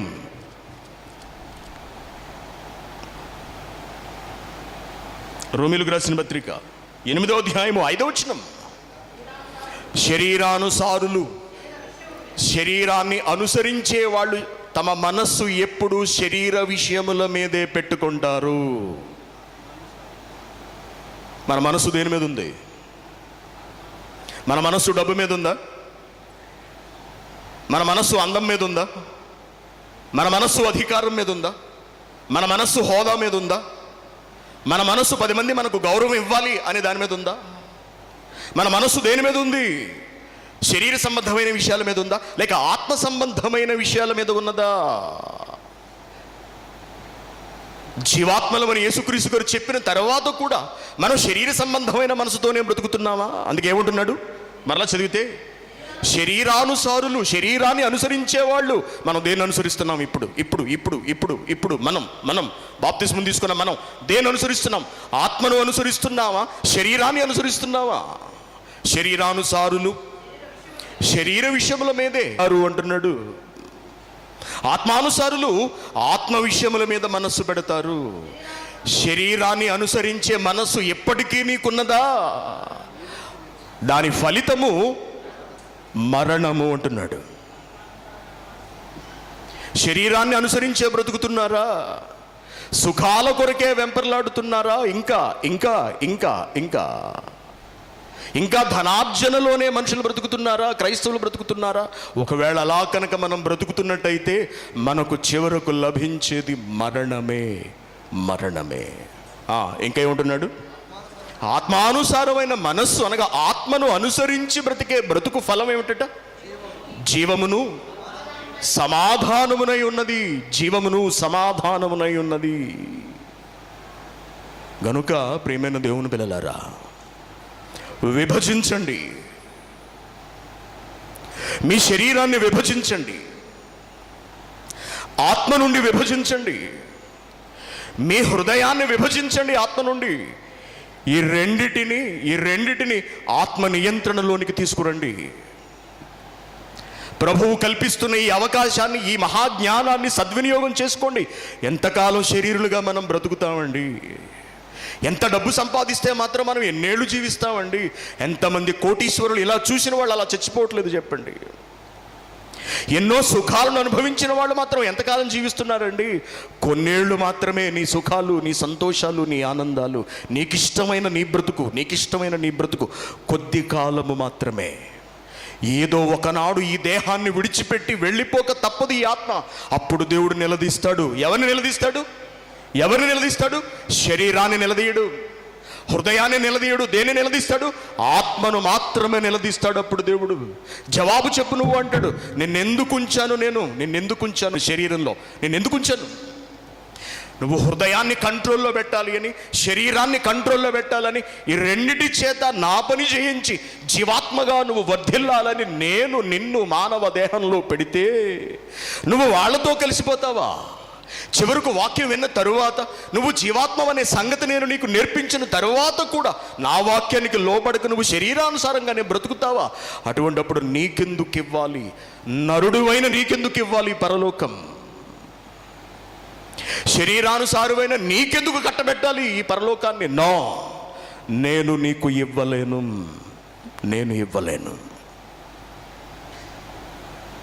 నువ్వు విభజించలేదు. సమ్మిళితమై, విలీనమై, మమేకమై నువ్వు కూడా సుఖపడ్డావు. వాటితో కలిసి, శరీరంతో కలిసి, హృదయంతో కలిసి నువ్వు కూడా సుఖపడ్డావు.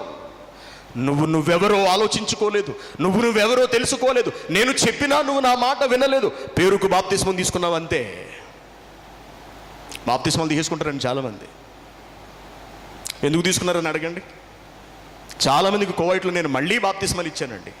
కారణం ఏమిటంటే, వాళ్ళు ఎందుకు బాప్తిస్మం తీసుకుంటున్నారో తెలియక తీసేసుకున్న వాళ్ళు. పెళ్ళికి కొందరు తీసుకున్నారు, అందరూ తీసుకున్నారని ఇంకొందరు తీసుకున్నారు, తెలిసి తెలియక కొందరు తీసేసుకున్నారు. ఇలా అనేక విధాలుగా బాప్తిస్మాలు తీసేసుకున్నారు. అంటే దాని అర్థం ఏమిటి? దేవుని గూర్చిన జ్ఞానము వాళ్లకు లేదు అసలు. ఇకపోతే కొంతమంది మారు మనస్సు పొంది బాప్తిస్మం తీసుకున్న వాళ్ళు ఉంటారు. వెరీ గుడ్, చాలా సంతోషం. అలా మారు మనస్సు పొంది బాప్తిస్మం తీసుకున్న తర్వాత కూడా, అనగా నువ్వు తిరిగి జీవాత్మగా మారిన తర్వాత కూడా నీ శరీరాన్ని నువ్వు పక్కన పెట్టలేకపోతున్నావా? మళ్ళీ నువ్వు వెళ్ళి శరీరంతో కలుస్తున్నావా? మళ్ళీ నీ హృదయాలోచనలోనికి నువ్వు వెళ్ళిపోతున్నావా? చూసారా, బాప్తిస్మం తీసుకున్న కొత్తలో చాలా వినయంగా ఉంటారండి అందరూ.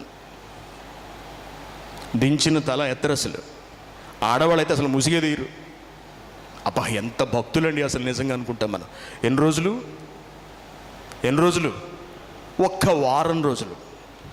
అప్పటి వరకు చక్కగా పక్కన పాపిడి దూకున్నాడు. బాప్తిస్మం తీసుకున్న రోజున కటింగ్ ఏం చేసుకున్నాడు, పక్క పాపిడి దువ్వేసుకున్నాడు, చక్కగా నీట్గా షేవ్ చేసుకున్నాడు, వచ్చాడు చక్కగా. ఒక వారం 10 రోజుల తర్వాత మళ్ళీ చూసేటప్పటికి మళ్ళీ జుట్టు అలా నిలబడి ఉంటుంది, ఫ్యాంట్లు 2 మోకాళ్ళ దగ్గర చిరిగిపోయి ఉంటాయి, ఈ పక్కన ఇలా మొత్తం అంతా గొరిగేసి ఉంటుంది. ఏంటి ఏమైంది? మళ్ళీ కలిసిపోయాడు, మళ్ళీ లోకం వైపు చూశాడు, మరలా లోకంలో పడ్డాడు. అంటే నువ్వు జీవాత్మగా బ్రతకలేవా? నీ స్థానాన్ని, నీ స్థాయిని నువ్వు కాపాడుకోలేవా?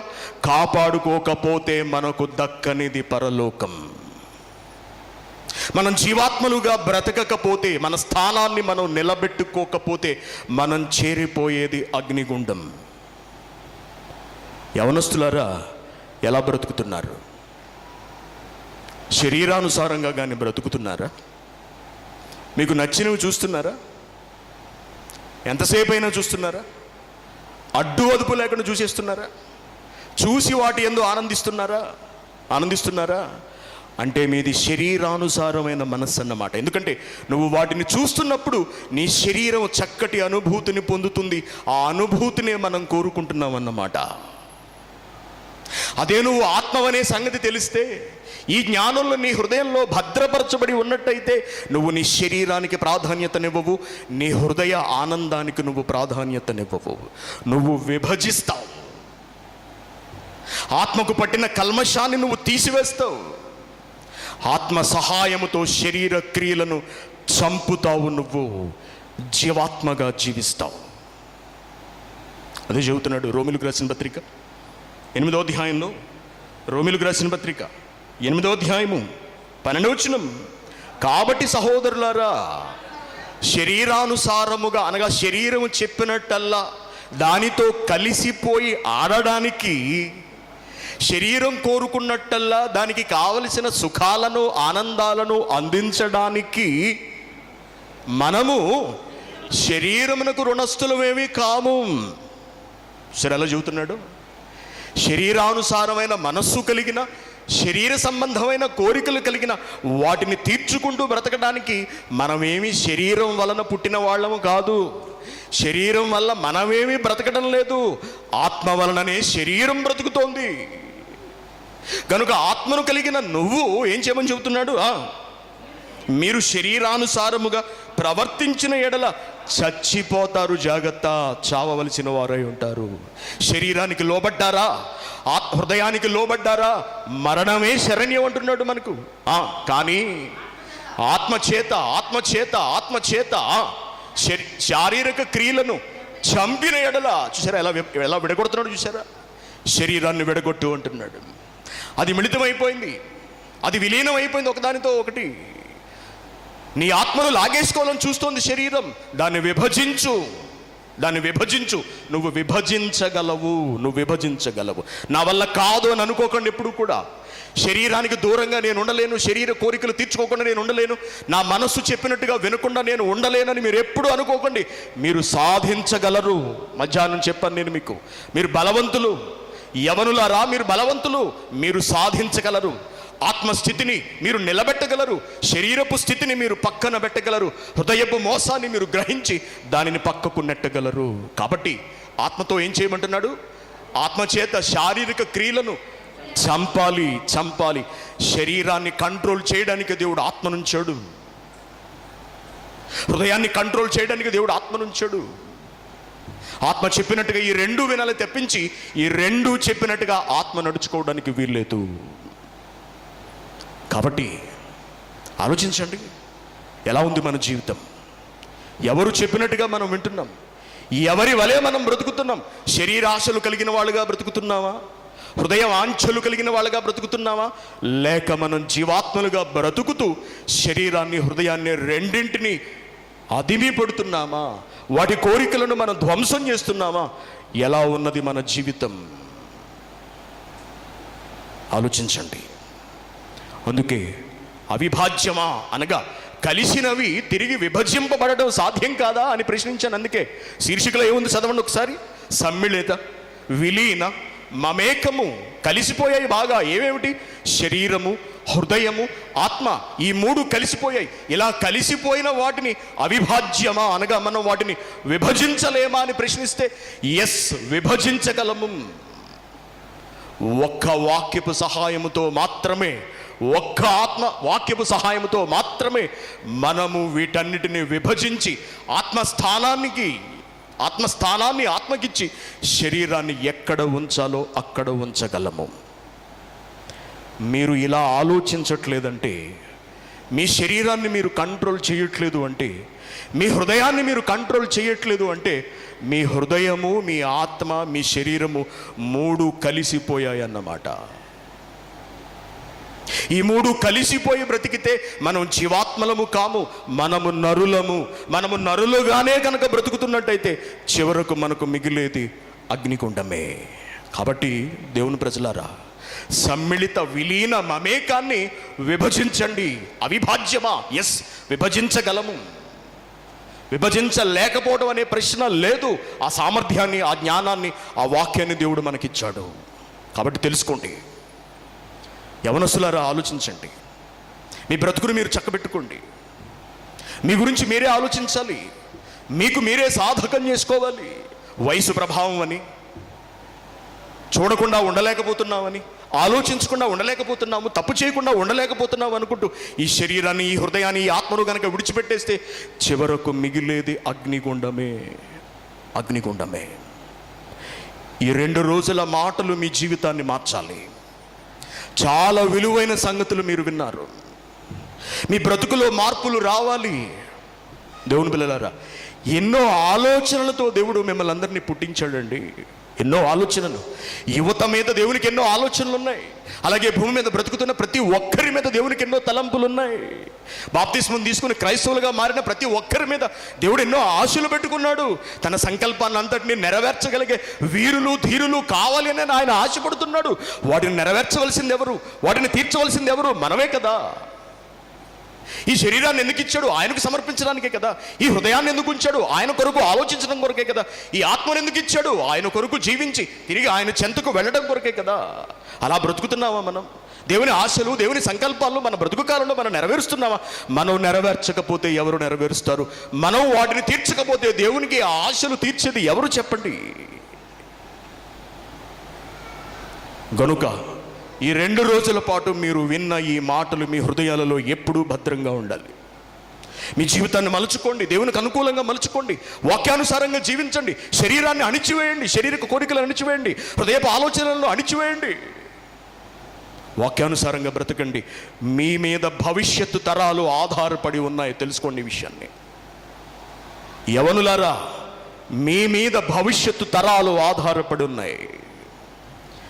మీరు పరిశుద్ధతతో బ్రతికి దేవుని ఆలోచనలు మీ భుజస్కంధాల మీద వేసుకుని దేవుని తలంపులను వాక్యంగా ఈ సమాజానికి ఉన్నది ఉన్నట్టుగా నెక్కచ్చిగా ప్రకటిస్తే తప్ప ఈ ప్రపంచం బాగుపడదు.